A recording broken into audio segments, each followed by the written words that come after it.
রাষ্ট্রপতি মোহাম্মদ শাহাবুদ্দিন গণমাধ্যমে যেসব কথা বলেছেন তা তার শপথ ভঙ্গের শামিল। তার দায়িত্ব ছিল সকল ভয়ভীতির ঊর্ধ্বে উঠে সংবিধান সমুন্নত রাখা, কিন্তু তিনি তা রাখতে পারেননি। সংসদের প্রথম অধিবেশনেই তাই তাকে অভিশংসনের প্রস্তাব আনবে সংসদ সদস্যরা।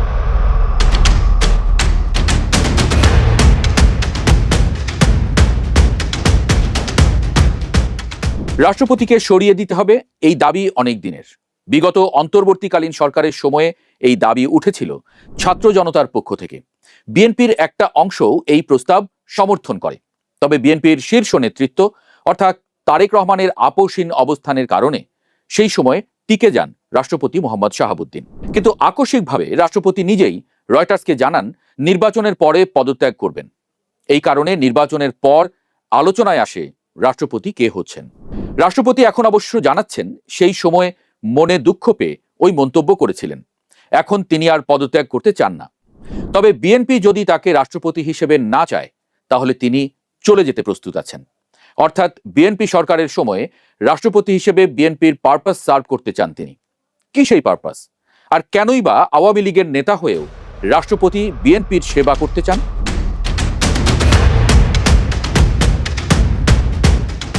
অনেক প্রশ্ন, হিসাবও অনেক। প্রথমেই মনে করিয়ে দিতে চাই রাষ্ট্রপতির ব্যাকগ্রাউন্ড।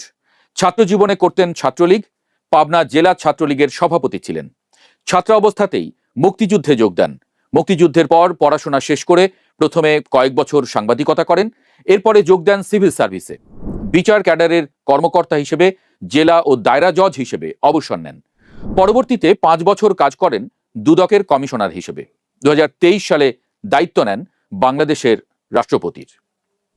সে সময় তিনি আওয়ামী লীগের কেন্দ্রীয় কমিটির প্রচার ও প্রকাশনা উপকমিটির চেয়ারম্যান ছিলেন।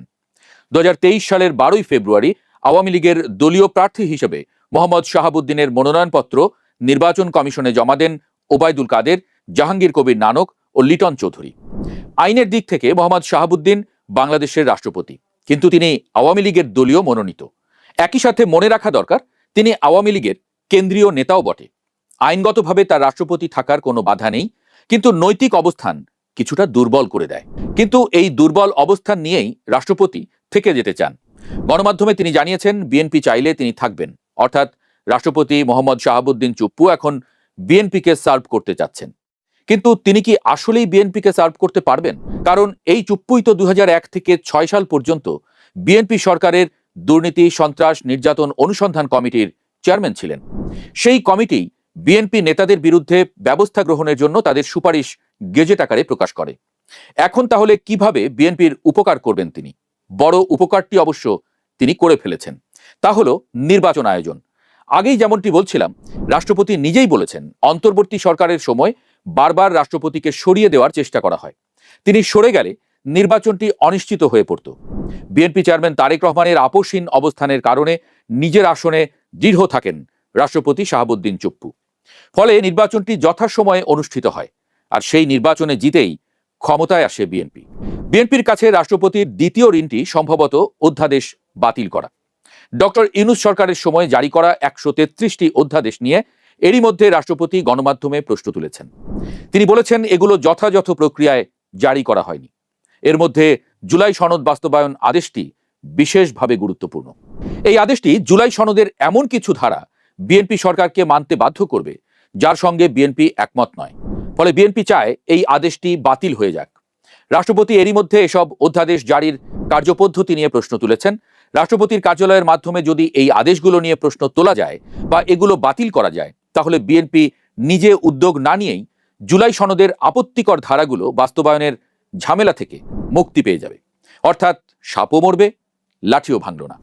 তৃতীয় লাভটি এরই মধ্যে সবাই জানেন, তা হলো জাতীয় সংসদে হাসিনা সরকারের দুর্নীতি সন্ত্রাস নিয়ে কথা বলবেন রাষ্ট্রপতি মোহাম্মদ শাহাবুদ্দিন।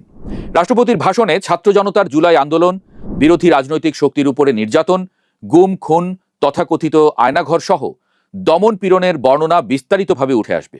একই সঙ্গে ভোটারবিহীন এবং প্রহসনের 10ম, 11 ও 12 জাতীয় সংসদ নির্বাচনের মাধ্যমে শেখ হাসিনার ক্ষমতায় থাকার বর্ণনা থাকবে। পাশাপাশি বিরোধী দলের উপরে দমন পীড়ন, গুম খুন এবং গণতন্ত্র সংকুচিত করার অভিযোগগুলো তুলে ধরা হবে।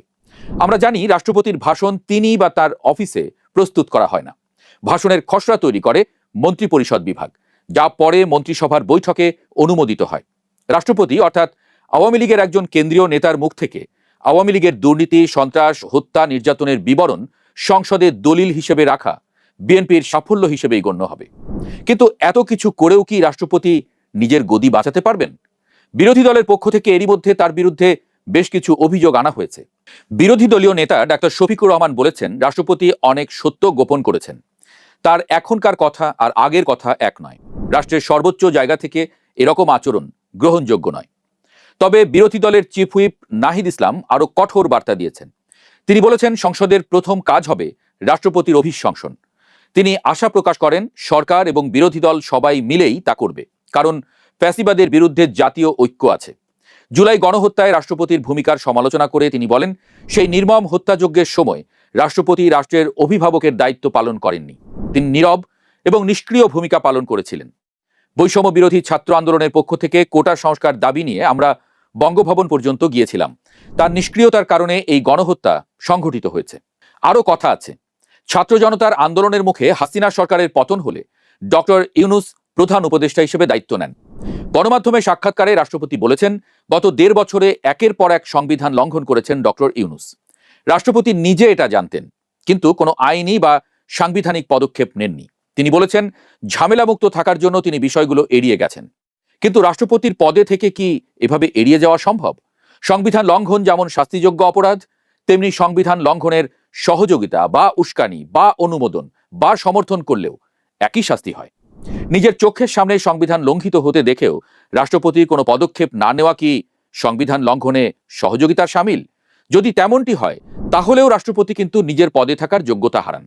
এখন একের পর এক বিএনপির সেবা করে নিজের পদ বাঁচানোর চেষ্টা করছেন রাষ্ট্রপতি মোহাম্মদ শাহাবুদ্দিন।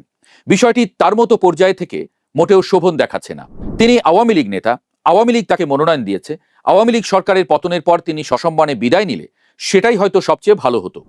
নির্বাচনের জন্য সাংবিধানিক ধারাবাহিকতা বজায় রাখার স্বার্থে নির্বাচন পর্যন্ত থেকে গেছেন, এতটুকুও যদি মেনে নেওয়া যায়। কিন্তু রাষ্ট্রপতির মতো সম্মানজনক পদে থেকে তিনি যে কথাবার্তা বলছেন, তা অনেক স্ববিরোধিতায় পরিপূর্ণ। বিষয়টি রাষ্ট্রপতি পদের মর্যাদাকেই প্রশ্নের মুখে দাঁড় করিয়ে দিচ্ছে। নিষেধাজ্ঞার পাহাড় মাথায় নিয়ে 1 বছরেরও বেশি সময় আত্মগোপনে থাকার পর হঠাৎ কেন ঢাকা সহ সারা দেশে খুলে যাচ্ছে আওয়ামী লীগের তালাবদ্ধ কার্যালয়গুলো? যেখানে দলটির কার্যক্রমই নিষিদ্ধ, সেখানে মাঝরাতে কিংবা সাত সকালে কারা দিচ্ছে স্লোগান? ভারতের মাটি থেকে শেখ হাসিনার এক একটি নির্দেশ কি তবে দেশের মাঠ পর্যায়ে বড় কোনো ঝড়ের সংকেত দিচ্ছে? পর্দার আড়ালে কি তবে বিএনপি বা অন্য কোনো শক্তির সাথে চলছে বড় কোনো সমঝোতা? আজকের ভিডিওতে আমরা উন্মোচন করব আওয়ামী লীগের সেই গোপন ছক। প্রিয় দর্শক, সাজ্জাদ কাদিরের শুভেচ্ছা নিন। এই মুহূর্তে আপনাদের সামনে কথা বলতে এসে নিষেধাজ্ঞার মাঝেই কি তবে ফিরছে আওয়ামী লীগ? কার্যালয় খোলা ও জামিন নেপথ্যে কিসের সমীকরণ? আমরা আওয়ামী লীগ ফিরছে, আওয়ামী লীগ ফিরবে, এই আলাপগুলো গত কয়েকদিন যাবতই করছি, বলা যায় নির্বাচন পরবর্তী সময় থেকেই করছি যে আওয়ামী লীগ ফেরাটা এখন আসলে সত্যিকার অর্থে সময়ের ব্যাপার। তবে কেউ বিপদগামী যেন না হন, কৌশলী হতে হবে, এটাই হচ্ছে সবচেয়ে বড় কথা। শুরুতেই এই কথাটা দিয়ে আলাপ শুরু করতে চাই। আজকে বাংলাদেশের প্রধান জাতীয় দৈনিক প্রথম আলো আওয়ামী লীগের ফেরা না ফেরা নিয়ে একটি প্রতিবেদন করেছে। তার আলোকে আমি এই মুহূর্তে কথা বলতে চাইছি। প্রথম আলোর আজকের এই স্টোরির বা প্রতিবেদনের শিরোনাম, নিষেধাজ্ঞার মধ্যেই সক্রিয়তার ইঙ্গিত, কি হিসাব করছে আওয়ামী লীগ? রাজনৈতিক প্রেক্ষাপটে বাংলাদেশ এখন এক সন্ধিক্ষণে।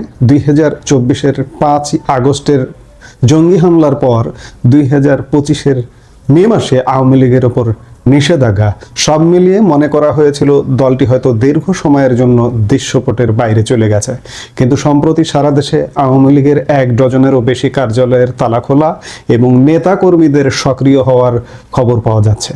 নিষেধাজ্ঞার মধ্যেই এই সক্রিয়তা কেন? আওয়ামী লীগ কি তবে সরকারের মনোভাব বোঝার চেষ্টা করছে, নাকি এর পেছনে বড় কোনো রাজনৈতিক সমঝোতার ইঙ্গিত রয়েছে?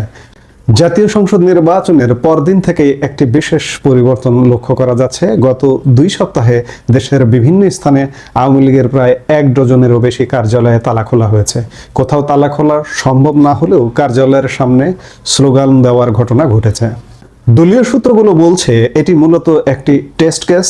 এর মাধ্যমে দলটি দেখতে চায় অন্তর্বর্তীকালীন সরকারের পর গঠিত নতুন সরকার বিএনপি নেতৃত্বাধীন তাদের প্রতি কতটা কঠোর বা নমনীয়। এছাড়া কারাবন্দী নেতাকর্মীদের জামিনের ক্ষেত্রে সরকার কোনো প্রতিবন্ধকতা সৃষ্টি করছে কিনা তাও দলটির একটি বড় পর্যবেক্ষণ। আওয়ামী লীগ প্রধান শেখ হাসিনা ভারত থেকে তৃণমূলের নেতাকর্মীদের নির্দেশ দিয়েছেন আস্তে আস্তে সক্রিয় হতে। বিশেষ করে জেলা ও মহানগর কার্যালয়গুলো খোলার মাধ্যমে তারা রাজনৈতিক অস্তিত্বের জানান দিতে চাইছে। মজার ব্যাপার হলো এই উদ্যোগগুলো কিন্তু শীর্ষ নেতারা নিচ্ছেন না, নিচ্ছেন তৃতীয় ও চতুর্থ স্তরের নেতারা। এখানে একটি চমকপ্রদ তথ্য পাওয়া যাচ্ছে। বলা হচ্ছে কিছু ক্ষেত্রে বিএনপির স্থানীয় নেতাদের পরোক্ষ সহায়তা বা সবুজ সংকেত পাওয়া গেছে। প্রশ্ন জাগতে পারে, বিএনপি কেন আওয়ামী লীগকে সুযোগ দেবে? আওয়ামী লীগের একটি অংশের ধারণা অন্তর্বর্তী সরকারের চেয়ে বিএনপি তাদের প্রতি কিছুটা নমনীয় হতে পারে। কেন? কারণ রাজনৈতিক বাস্তবতায় বিএনপি এখন ক্ষমতায়। তারা হয়তো চাইছে না আওয়ামী লীগ একদম নিশ্চিহ্ন হয়ে গিয়ে অন্য কোনো চরমপন্থী বা বিরোধী শক্তি যেমন জামাত বা এনসিপির মতো শক্তি বেশি শক্তিশালী হয়ে উঠুক। তবে বিএনপি মহাসচিব মির্জা ফখরুল ইসলাম আলমগীর স্পষ্ট করে বলেছেন যে যেহেতু আওয়ামী লীগের কার্যক্রম আইনগতভাবে নিষিদ্ধ, তাই সেভাবেই বিষয়টিকে দেখা হবে। গত সোমবার বিএনপির নয়াপল্টন কার্যালয়ে মির্জা ফখরুল ইসলাম আলমগীর এমন কথা বলেছিলেন। অর্থাৎ প্রকাশ্যে বিএনপি কখনোই আওয়ামী লীগকে সমর্থন দেবে না, কারণ এতে তারা নিজেরাই রাজনৈতিক চাপে পড়বে। কিভাবে চাপে পড়বে? বিশেষ করে জামাত ও এনসিপি এই ইস্যুতে সরকারকে চাপে রাখতে পারে। এই আলাপগুলো কিন্তু আমি এর আগেও ভিডিওতে বলেছি। একেই বলে পলিটিক্স, যে প্রকাশ্যে যদি এখনই বিএনপি বলে দেয় যে নিষিদ্ধ উঠে গেল, আপনারা কার্যালয় খোলেন, আপনারা আসেন, গোল হন, জড়ো হন, হয়ে কর্মসূচি করেন। জামাত এনসিপি যেভাবে 24 জুলাই আগস্টে সহিংসতা করেছিল, আন্দোলনের নামে জঙ্গি হামলা করেছিল, ঠিক তেমনি একটি জঙ্গি হামলা করবে বিএনপি সরকারের উপর। বিএনপি যতক্ষণ না পর্যন্ত এই জঙ্গিদের কন্ট্রোলে না আনতে পারবে, আমি আগেও বলেছি, আবারও বলছি, প্রথম আলোর এই প্রতিবেদনের আলোকেই বলছি, এবং আরো বিভিন্ন তথ্য উপাত্ত নেপথ্যে তথ্য উপাত্তের আলোকে বলছি যে বিএনপি প্রকাশ্যে এখনই বলবে না যে উন্মুক্ত আওয়ামী লীগ, কিন্তু কৌশলে কাজ করতে হবে, ধীরে ধীরে কাজ করতে হবে। অতি উৎসাহী হওয়া যাবে না। আওয়ামী লীগের জন্য এটি কিন্তু একটি বার্তা। অতি উৎসাহী হতে গেলে বিএনপি কিন্তু কঠোর হতে বাধ্য হতে পারে শুধুমাত্র জামাত এনসিপি জঙ্গিদের চাপে এবং জঙ্গিদেরকে ঠান্ডা রাখার জন্য। সেটি কি আওয়ামী লীগের জন্য ভালো হবে? আসুন একটু রয়ে সয়ে আসুন। আওয়ামী লীগের বড় লক্ষ্য এখন নেতাকর্মীদের কারাগার থেকে বের করে আনা। সম্প্রতি বেশ কিছু জামিনের ঘটনা দলে নতুন করে আশার সঞ্চার করেছে। সাবেক মন্ত্রী রমেশ চন্দ্র সেন কারাবন্দী অবস্থায় মারা যান, যা দলে শোক ও উদ্বেগ সৃষ্টি করেছিল। এর বিপরীতে প্রায় 1.5 বছর পর কারাভোগের পর অসুস্থ সাবেক এমপি দবিরুল ইসলামের মুক্তি একটি গুরুত্বপূর্ণ টার্নিং পয়েন্ট। 18 ও 23 ফেব্রুয়ারি বরিশালের জেবুন্নেসা আফরোজ এবং তালুকদার মোহাম্মদ ইউনুসের জামিন পাওয়া কর্মীদের মনে সেই বিশ্বাস জন্ম দিয়েছে যে আদালতের প্রক্রিয়া এখন হয়তো কিছুটা শিথিল হচ্ছে। তার আগে একটু বলে নেওয়া ভালো যে রমেশ চন্দ্র সেন ইউনুসের আমলেই নির্বাচনের কয়েকদিন আগে অসুস্থ হয়ে মারা গেছেন। আওয়ামী লীগের হিসেব হলো, যদি মধ্যম ও শীর্ষসারের নেতারা জামিন পেতে শুরু করেন তবে সাংগঠনিক তৎপরতা বাড়বে, এমনকি বিদেশে আত্মগোপনে থাকা নেতারাও তখন দেশে ফেরার সাহস পাবেন। আওয়ামী লীগের পতনের পর গত 18 মাস ধরে রাজধানীতে তাদের 3টি প্রধান কার্যালয় গুলিস্তান, ধানমন্ডি ও তেজগাঁও বিধ্বস্ত ও পরিত্যক্ত অবস্থায় আছে। গুলিস্তানের কেন্দ্রীয় কার্যালয়টি এখন ভবঘুরেদের আড্ডাখানা। অনলাইনে বিভিন্ন অডিও কলে শেখ হাসিনা এই কেন্দ্রীয় কার্যালয়টি উদ্ধার করতে না পারার বিষয়ে তীব্র হতাশা ও ক্ষোভ প্রকাশ করেছেন। গত শুক্রবার ধানমন্ডিতে যুব মহিলা লীগের কিছু নেত্রী পতাকা হাতে স্লোগান দিলেও বড় কোনো সাংগঠনিক মহড়া এখনো সম্ভব হয়নি। পঞ্চগড় সহ বিভিন্ন স্থানে কার্যালয় খোলা হলেও অনেক জায়গায় আবার ব্যানার ছেড়ে ফেলার ঘটনা ঘটেছে। অর্থাৎ মাঠের পরিস্থিতি এখনো পুরোপুরি তাদের অনুকূলে নয়। দেশে আওয়ামী লীগের একটি বড় সমর্থক গোষ্ঠী রয়ে গেছে। নির্বাচনে আওয়ামী লীগ আনুষ্ঠানিকভাবে না থাকলেও তাদের সমর্থকরা কিন্তু পছন্দের প্রার্থীদের ভোট দিয়েছেন। ফলে বিজয়ী প্রার্থীদের পক্ষ থেকে কিছুটা সহানুভূতি তারা প্রত্যাশা করতেই পারে। তবে একটি গুরুত্বপূর্ণ পয়েন্ট হলো, বিদেশে বসে রাজনীতি করা যায় না। আওয়ামী লীগকে যদি ফিরতে হয় তবে দেশের ভেতরেই কার্যকর নেতৃত্ব তৈরি করতে হবে। এখন যারা ক্ষমতার কেন্দ্রে আছেন তাদের সাথে কোনোভাবে সমঝোতা ছাড়া আওয়ামী লীগের ফেরা প্রায় অসম্ভব। এটি খুব গুরুত্বপূর্ণ একটি পয়েন্ট। বাংলাদেশ আওয়ামী লীগের একটা উল্লেখযোগ্য শীর্ষ নেতৃত্ব এখনো কিন্তু দেশে আছে। আমি অনেকবার ভিডিওতে বলেছি, আবারও বলছি, কমপক্ষে শতাধিক এমপি বাংলাদেশে এখনো আছেন। এই মুহূর্তে আওয়ামী লীগের নেতা, মন্ত্রী, মন্ত্রী এবং এমপি প্রায় 130 জনের মতো কারাগারে আছেন, এবং অন্যান্য নেতা, কেন্দ্রীয় নেতা মিলিয়ে ধরুন খুব বেশি হলে 150। আর শখানেক দেশের বাইরে আছেন শীর্ষ নেতৃত্ব, এমপি, মন্ত্রী বা কেন্দ্রীয় নেতা। আর শখানেকের বেশি বাংলাদেশে কিন্তু এখনো আছেন। আওয়ামী লীগের উচিত হবে যারা বাংলাদেশে আছেন তাদেরকে দিয়ে এবং তাদেরকে অ্যাক্টিভ করা। এখনই প্রকাশ্যে না আসতে পারলেও তাদের যে কোনোভাবে তাদের উইংটাকে অ্যাক্টিভ করাটা খুব বেশি প্রয়োজন। তাদেরকে দিয়েই সক্রিয় হতে হবে আওয়ামী লীগ। সক্রিয় হবার পরে মোটামুটি পরিস্থিতি শান্ত হলে যারা বিদেশে আছেন, আত্মগোপনে আছেন, তারা আস্তে আস্তে দেশে ফেরার প্রস্তুতি নিতে পারেন। কিন্তু সর্বাগ্রে যারা দেশে আছেন তাদেরকে দিয়ে কাজ চালানোটা হবে বুদ্ধিমানের কাজ। কার্যত বলা যায় যে আওয়ামী লীগও এখন খানিকটা রোয়েশ হয়ে এগোনোর নীতি নিয়েছে। তারা একদিকে মাঠের পরিস্থিতি দেখছে, অন্যদিকে আদালতের মাধ্যমে নেতাদের ছাড়িয়ে আনার চেষ্টা করছে। কিন্তু তাদের সামনে বড় বাধা দুটি: আইনি নিষেধাজ্ঞা ও নিবন্ধন বাতিল, ও রাজনৈতিক প্রতিপক্ষ জামাত, এনসিপির চাপ। বিএনপি সরকার কি শেষ পর্যন্ত আওয়ামী লীগকে স্পেস দেবে, নাকি রাজপথের চাপে কঠোর অবস্থান বজায় রাখবে? সময় এবং আগামী কয়েক মাসের আদালতের রায় বলে দেবে আওয়ামী লীগের ভবিষ্যৎ গতিপথ। বন্ধুরা, আপনারা কি মনে করেন আওয়ামী লীগের এই ছোট ছোট মিছিল বা কার্যালয় খোলা কি বড় কোনো পরিবর্তনের ইঙ্গিত, নাকি এটি স্রেফ টিকে থাকার লড়াই? আপনার মতামত কমেন্টে জানান।